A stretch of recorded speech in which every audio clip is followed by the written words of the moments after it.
Camels, the cigarette that's first in the service, present the Abbott and Costello program. With the music of Leet Stevens and his orchestra, the songs of Connie Haynes and the Camel Quintet, tonight's guest, Miss Marlene Dietrich, and starring Bud Abbott and Lou Costello.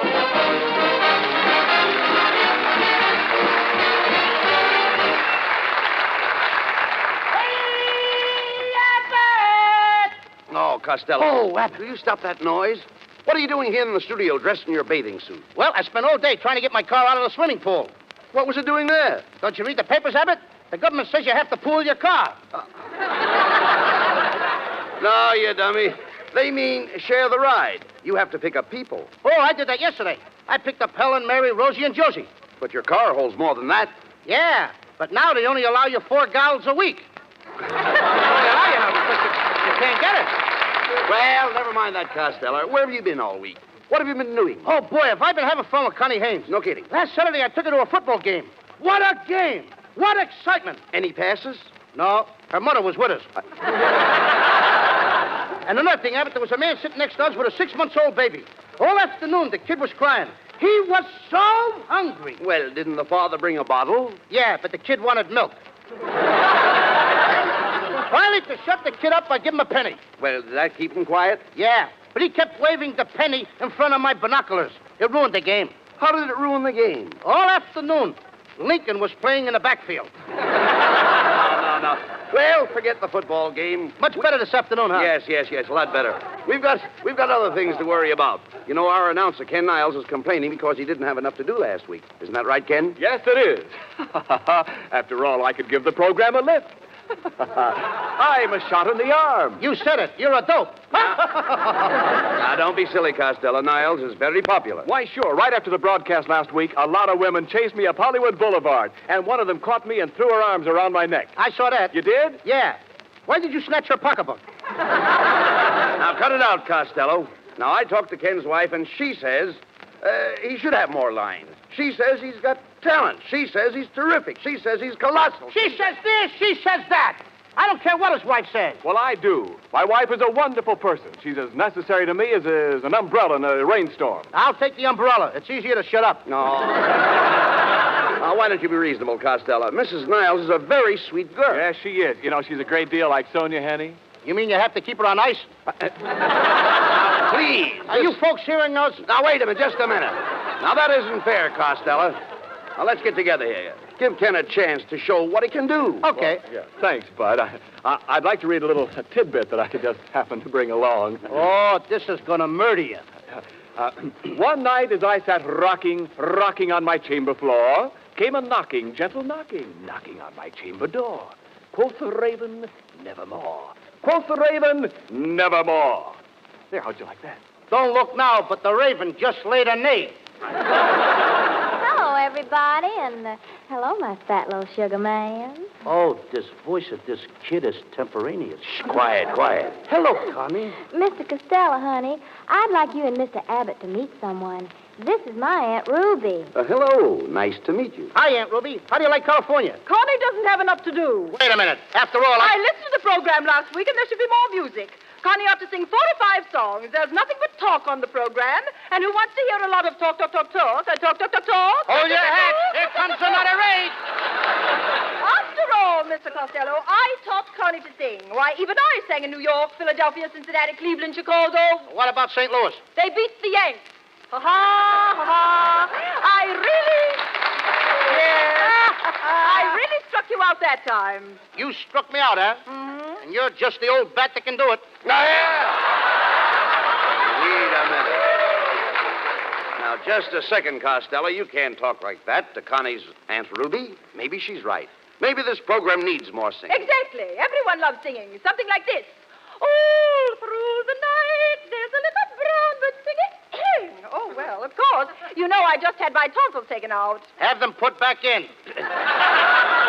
Costello, what right have you got to criticize? What do you know about singing? Now, look, Abbott, if I hadn't come from such a large family, I'd have been a great singer. What did the large family have to do with it? I could never get in the bathroom. Oh, no. Come on, Costello, make up your mind. Are you going to give Niles and Connie more to do or not? Why should I? If I give them more to do, the first thing you know, even the sound man will want more to do. And why shouldn't I? What did I have on last week's program? Nothing. Not even a door slam. I understand doors. I know doors inside and out. I talk to doors, and they talk to me. Well, what do you hear from the knob?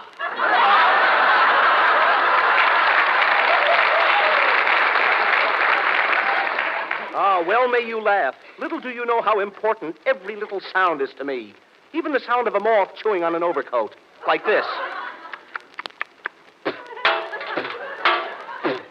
What's that funny sound? That's the moth spitting out the buttons. Don't you think sounds are fascinating? Here is a sample of my day. When work is through, I walk home at night in the rain. I open the door. I go in and shut the door. Then I walk upstairs in the rain. It's raining in the house? Yes, we're waiting for a government ceiling.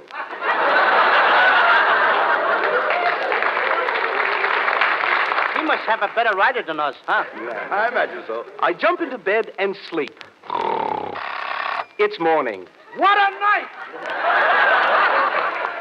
I've got to catch the train. I kiss my wife before I go to the office. My wife kisses me. I kiss her, and she kisses me. Wait a minute. What about the office? With a wife like that, why should he go to the office?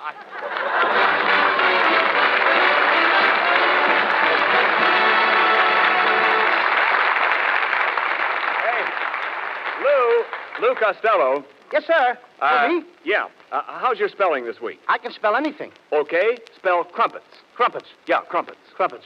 Yeah. No. Crumpets. Crumpets. Wait a minute. You left out the T. Today, I gotta have crumpets without tea. Well, why? I lost my sugar ration card. Now, wait a minute. Look, Lou. Ration card. Yeah. But anyway. Ration. Ration. Look, around here, you can't forget any T's. Why not? Well, because with us, it's important. In fact, with any cigarette smoker, T ought to be one of the most important letters in the alphabet. Is that right? Why, sure. T stands for taste and throat. That's anybody's own personal proving ground for cigarettes. The T-zone. Now, of course, most people have tried Camels. But have you tried them lately, since you've been smoking more? Give Camels the T-zone test now. Ask your taste about Camel's flavor. You'll find it wears well, doesn't go flat. Ask your throat about Camel's mildness. It's the best judge you can find. Thousands of smokers who are making their own T-zone test advise Camels suit them to a T. Just remember that you're the one who's doing your smoking. For steady pleasure, try Camels. You'll find they're slow-burning, cooler smoking, richer tasting, milder, better. Because Camels are expertly and matchlessly blended of costlier tobaccos. So take a tip from your T-zone. Your throat and your taste will tell you. C-A-M-E-L-S. Camels. Get a pack tonight. You'll want to buy a carton tomorrow.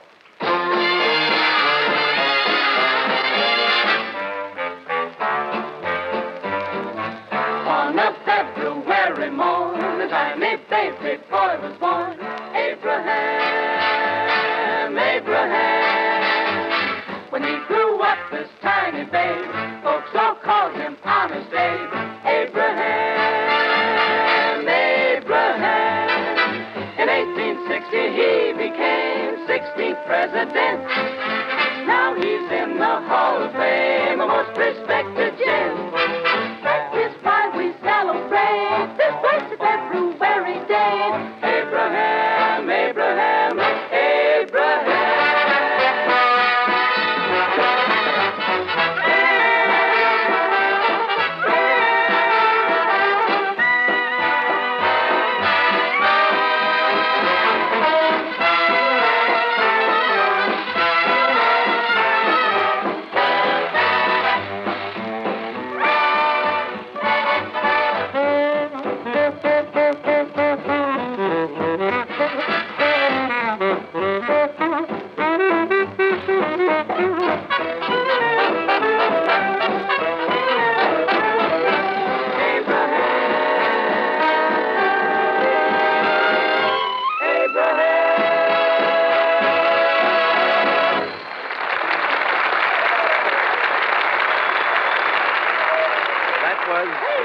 Stevens Orchestra with the Camel Quintet.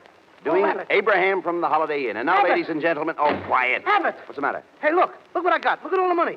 Wait a minute, Costello. Where did you get that roll of bills? I went outside for a minute. Just when I reached the corner, a guy ran out of the bank with a bag full of money, and he gave me some. He gave it to you? Mm-hmm. What did he look like? I couldn't tell. He had such a bad cold, he had a handkerchief tied across his nose. Well, you dumb cluck, that was a mask. The man was a bank robber. Oh, I don't think so, Abbott. He was the president. He offered to sell me the bank for a squawk. Sell you the bank for a squawk? Yeah, he said, one squawk out of you and I'll give you the business. Of all the dumbbells, why didn't you go into the bank and investigate? I did go in. And what a way to run a business. I walked in and a couple of clerks were playing hide and seek. That's ridiculous. Honest. One guy was hiding in the closet. The other guy was under the counter. There was nobody around to play with him. Then there was another guy. What other guy? He was trying to do tricks. Trying to do tricks? Yeah, he was laying on the floor trying to escape from a lot of ropes. And you thought he was playing a game? Fine time to play games. Huh? Yeah. Especially when he had a toothache. He didn't have a toothache. No, then why did he have a plaster across his mouth? The man had a gag in his mouth. If he did, he never got a chance to tell it. Listen, you should have taken the plaster off his mouth. I did. And right away, the guy started worrying about his rationing card. Worrying about his rationing card. Yeah, he started yelling, they took the sugar. They took the sugar. Oh, no, Costello. The man was yelling because he was stuck up. Stuck up? Sure. A fine time to get a swelled head. No. Somebody might have robbed the place. He did rob the place. Look, was there anybody with him? Just a woman. A woman. Why didn't you mention her before? She didn't appeal to me. Oh. Did you pinch her? No. Then you should have held her. If I'd have held her, I'd have pinched her. You idiot. A little bit. Do you realize that by keeping the money and letting the crooks get away, you've made yourself an accomplice? Ken Niles, turn on the radio. Maybe we'll get a police report. Hurry up. Okay, Bud. Okay. Hey, you hear that, Abbott? What's that? There's a message. Well, what does it say? Attention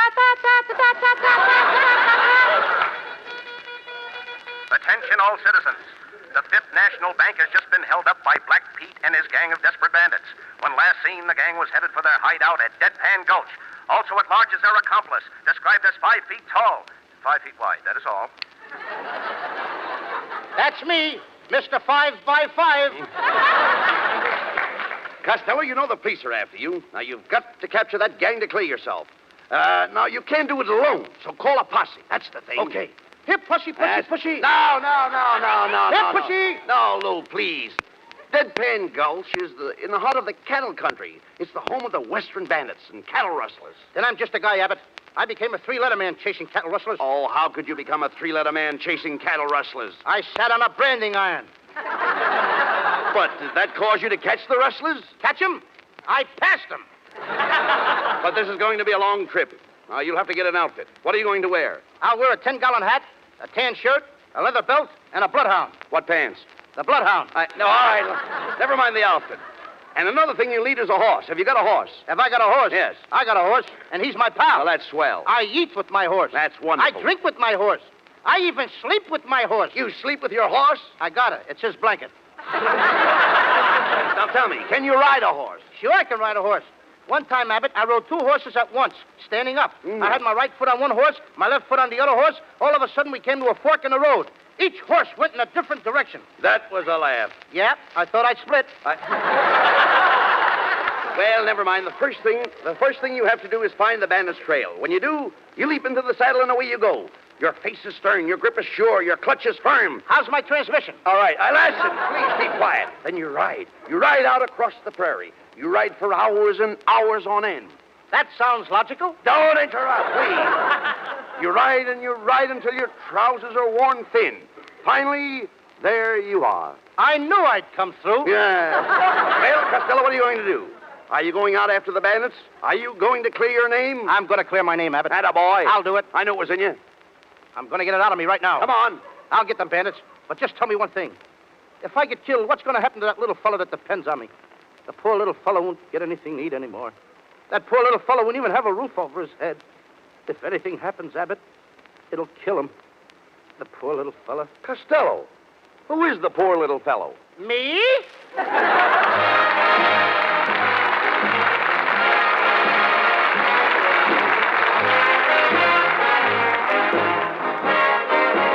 And here's Connie Haynes with the Camel Quintet to sing a new tune of the Old West, Cow Cow Boogie.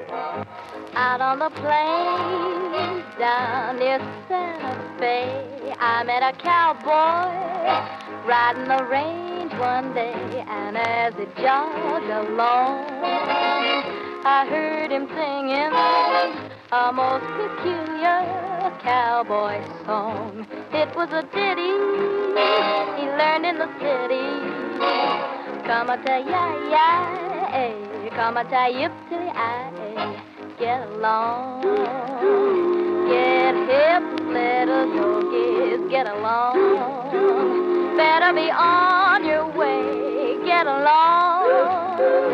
Get hip, little doggies, and he trucks them on down the old fairway, singing his cow-cow boogie in the strangest way. Come-a-ta-ya-ya, come-a-ta-yip-to-I, singing his cowboy song. He's just too much. He's got a knocked-out western accent with a Harlem touch. He was raised on local weed. He's what you call a swing half-breed, singing his cow-cow boogie in the strangest way. Come-a-ta-ya-ya, come-a-ta-yip-to-I, Singing his cowboy song. He's just too much. He's got a knocked-out western accent. with a Harlem touch. He was raised on local weed. He's what you call swing half-breed, singing his cow-cow boogie in the strangest way. Come-a-ta-yi-yi-yi. Come-a-ta-yi-yi. Come-a-ta-yip-yi-yi. Come-a-ta-yip-yi-yi. It's the cow-cow boogie, the cowboy boogie song.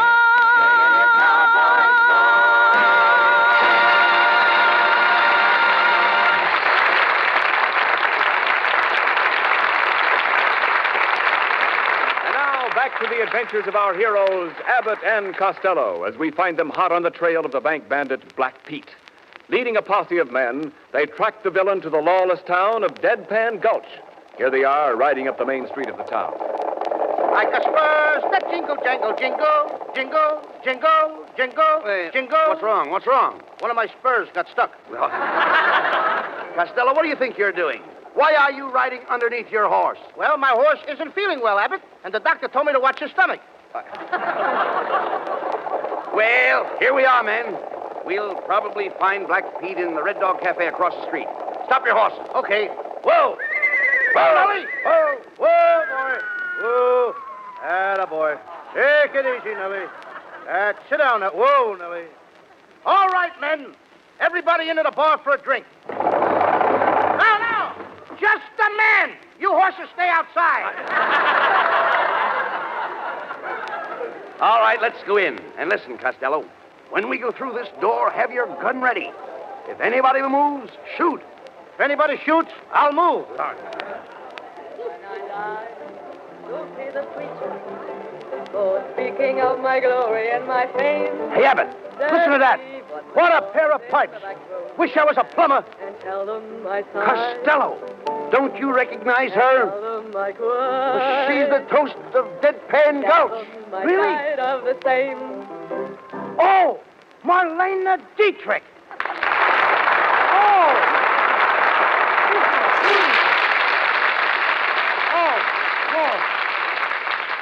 Oh, look at that lovely face. That face has made a fortune. Yeah, it runs into a nice figure. Hello, boys. Hello, boys. How big are men where you come from? Welcome to the Red Dog Cafe. Did you like my song? What do you think of my range? Your range is lovely. In fact, I like your whole kitchen. So you flatter me. You're probably tired after your long trip. How about a drink? Okay, I'll have a Crosby cocktail. What's that? One drink and then bing. With your personality, I would suggest straight corn. What a fresh kid. Just a minute, Marlene. You see, neither one of us is a drinking man. Do you have anything a little milder? try a drink of this very mild wine. Now, that sounds better. I'll try it. Costello, just a minute. What's the matter? I don't understand. That wine is made here by the Hopi Indians. Hopi Indians? One of the Indians is still hopping in it. Costello, that's silly. Come on. Let's go over and watch the boys play roulette. Yes. Or perhaps you both would rather play a game with me. Poker, faro, blackjack. I'd rather play post office. But that's a kid's game. Not the way I play it.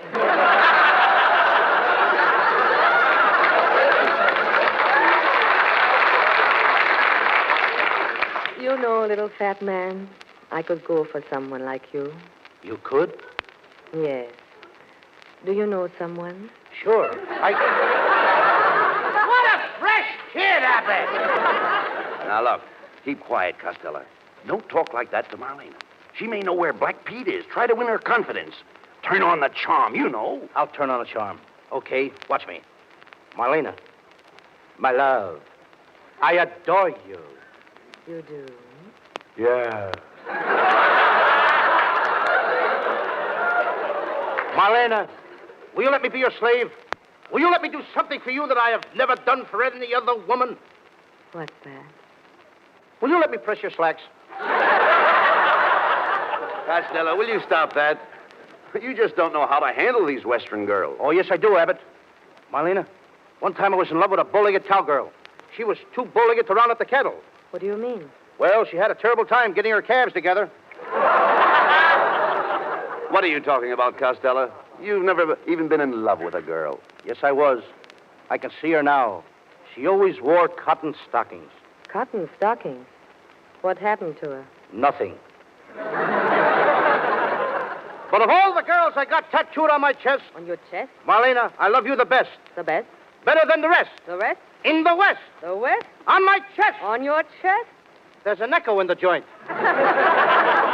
Well, there's no question about it, Costello.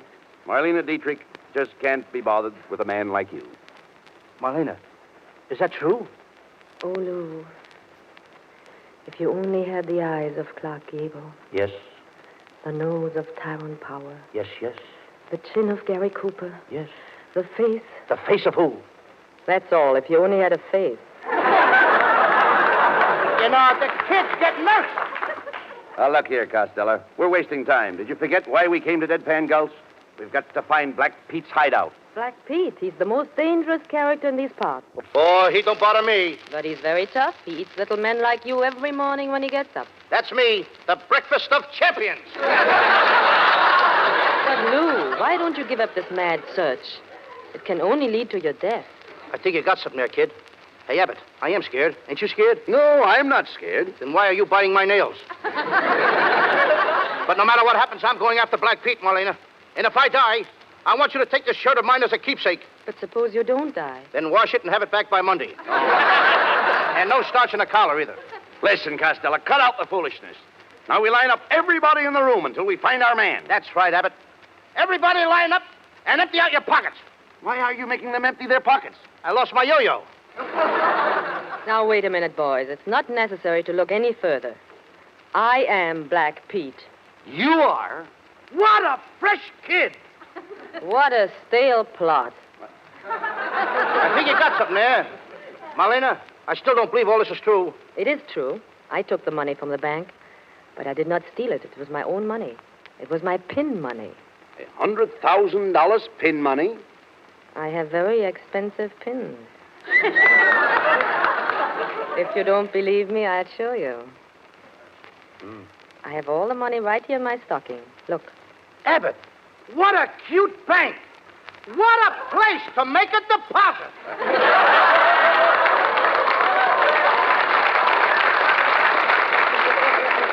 Oh, Marlena, if I give you all my money from the bank, will you put it in your other stocking? Certainly. Costello, don't be an idiot. Your money is safer in the bank. Why do you want to put it in her stocking? Because that's where it's going to draw the most interest.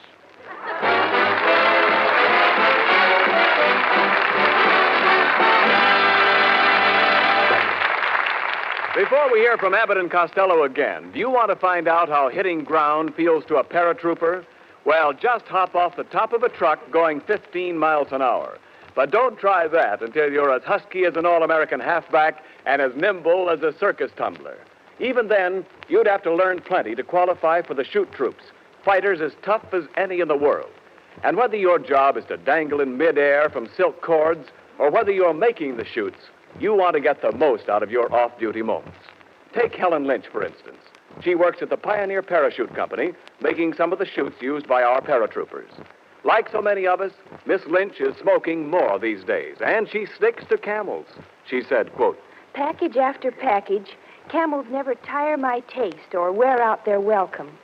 They have such a rich, full flavor, and they're so easy on my throat." Unquote. Camel is first in the service. Actual sales records in post exchanges and canteens show that with men in the Army, the Navy, the Marine Corps, and the Coast Guard, Camel is the favorite. Why is that? Well, just ask your own throat and taste. Camels have a full, rich flavor, the kind that wears well, doesn't go flat.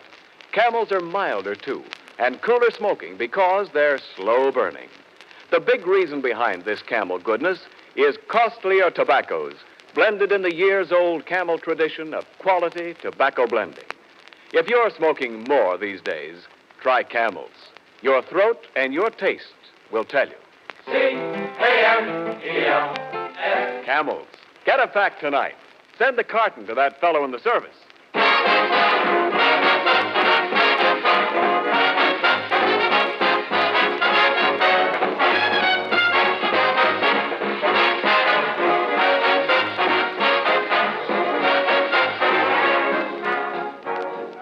And now a word about next week's program. You'll hear more music from Leith Stevens and the orchestra, more songs by Connie Haynes and the Camel Quintet, and a gripping, dramatic story of life in the squared circle with our guest star, John Garfield. Now, here is a short preview of next week's program. Thousands of people are assembled in Madison Square Garden. All eyes are focused on the two fighters in the center of the ring, Killer Garfield and Cupid Costello. There is a terrific exchange of blows. The crowd is on its feet. Costello is on his face. Costello, get up! Get up! Get up off your knees and quit playing with those marbles. What marbles? I'm picking up my teeth!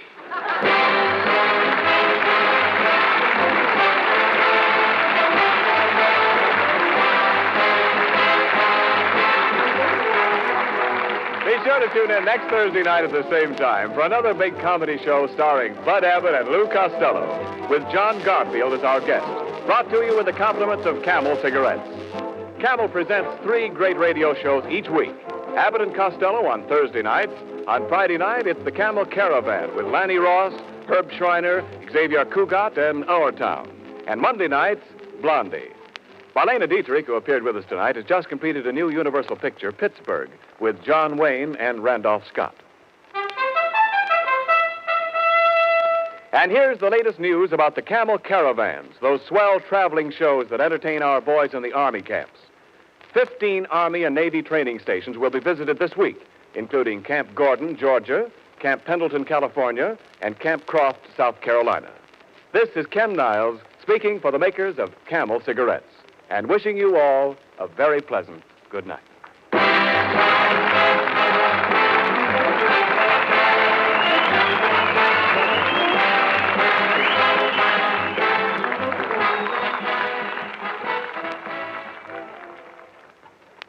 Ever see a pipe wearing a muzzle? No, sir, and you never will, because that won't keep it from biting.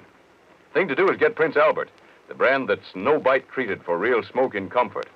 Another thing, PA's crimp cut, and that means it packs firm and easy and gives you cool, one-match burning. You'll find around 50 mild, rich-tasting pipefuls in every handy pocket package of Prince Albert.